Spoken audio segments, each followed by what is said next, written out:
in being part of this life intervention or program spearheaded by LCF.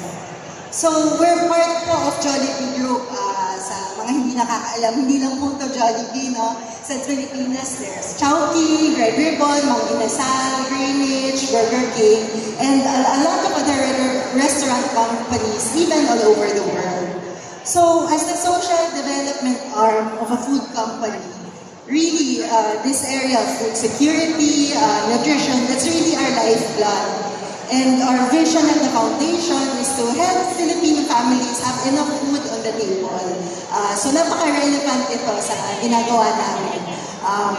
So this is like, for example, in areas like we help farmers to deliver vegetables directly to the restaurants of Jollibee Group. That's one of our major programs. But another area that we really work in is helping vulnerable communities to have more food security. Whether they're vulnerable because of disaster, nabanggit nga kanina, di ba, the Philippines is so disaster prone, or those who are unable to provide food for themselves, who are the children, especially those who are prone to starving.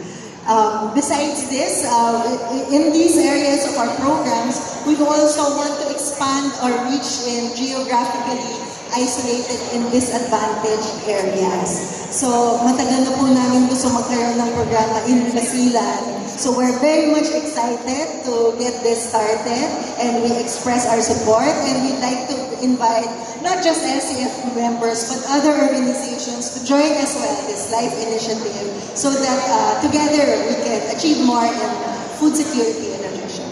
Thank you very much.